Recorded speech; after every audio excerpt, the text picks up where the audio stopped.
My name is Yusuf. I am 89 years old.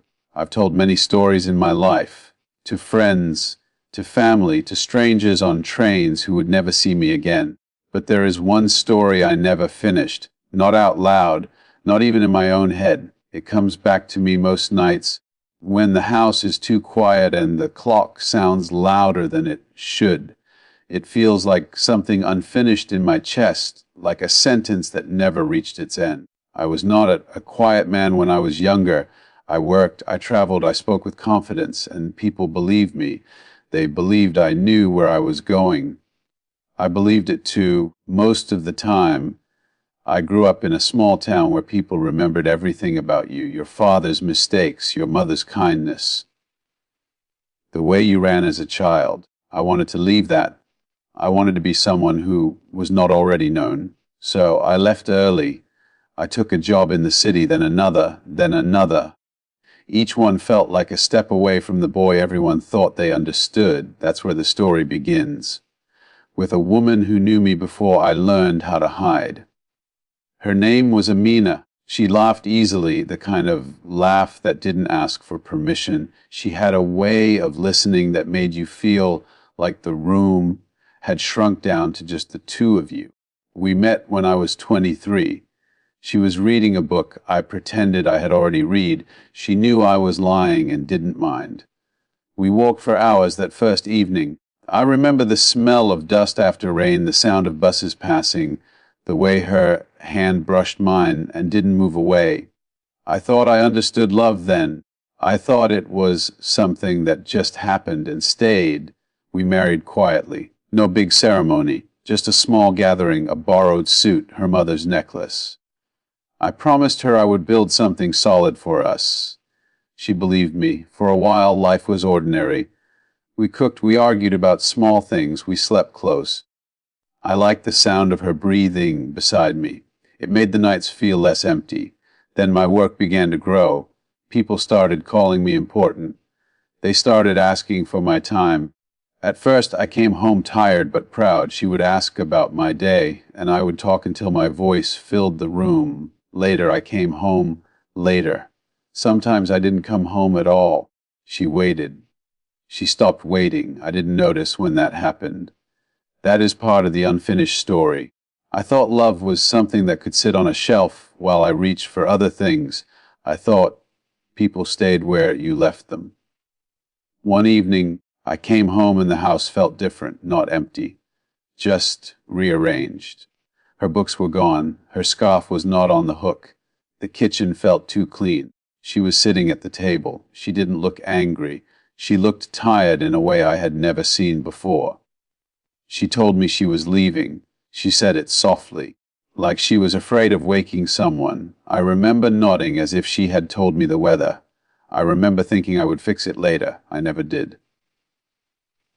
That is where the story stops, and stops again, and stops again.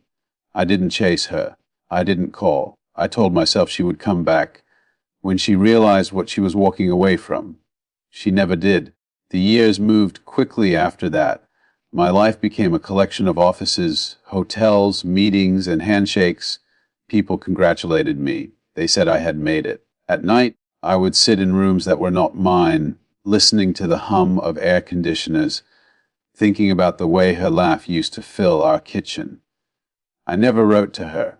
I never explained. I never apologized. I told myself silence was dignity. Now I think it was fear. Sometimes I imagined meeting her again. I imagined telling her everything. But I never practiced the words, and so they never came. That is the part I never finished. I'm not sure when I realized the story was still open. Maybe when I turned 50 and my hands began to ache in the morning. Maybe when I turned 70 and people I loved started disappearing. Or maybe it was just last year, when I found an old photograph in a box I thought I had thrown away. She was standing beside me, younger than I can remember being. Her hand was on my arm. She looked certain. I stared at that picture for a long time. It felt like looking at someone else's life. I wondered who she became. I wondered if she remembered me, or if I was just a chapter she closed without looking back. I never finished that story, not with her. not with myself. And now, at 89, I can feel the edges of time more clearly. It's like standing in a room where the walls are slowly moving closer. Some nights I speak her name out loud just to hear it in the air again.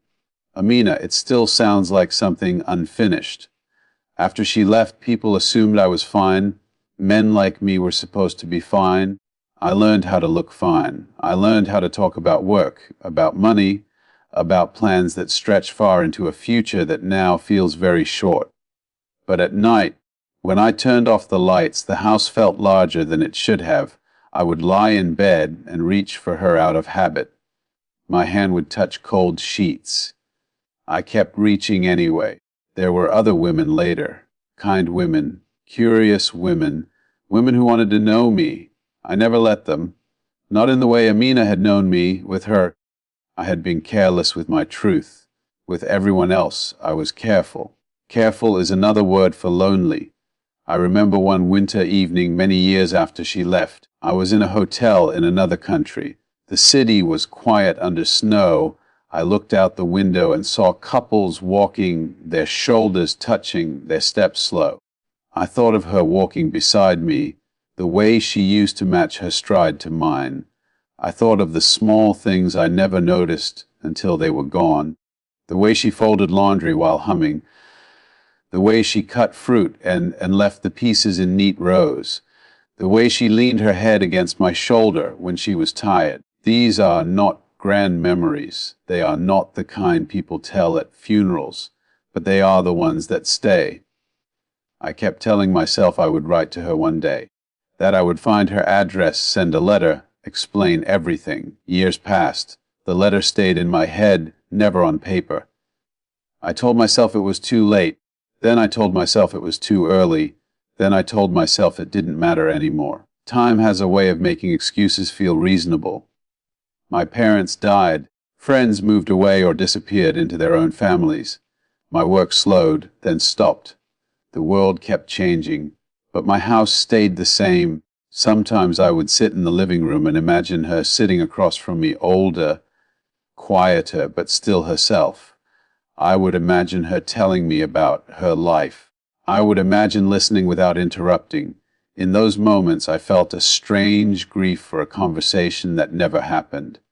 I never knew if she married, if she had children, if she forgot my face. Once I searched for her name in old records, in newspapers, in places that barely remembered anyone. I found nothing certain, just shadows of possibilities. That might be the hardest part, not knowing how the story went on without me. People say memory fades. Some of it does. But some of it sharpens, like a wound that never healed properly. I remember the exact sound of her voice when she said she was leaving. Not angry, not loud.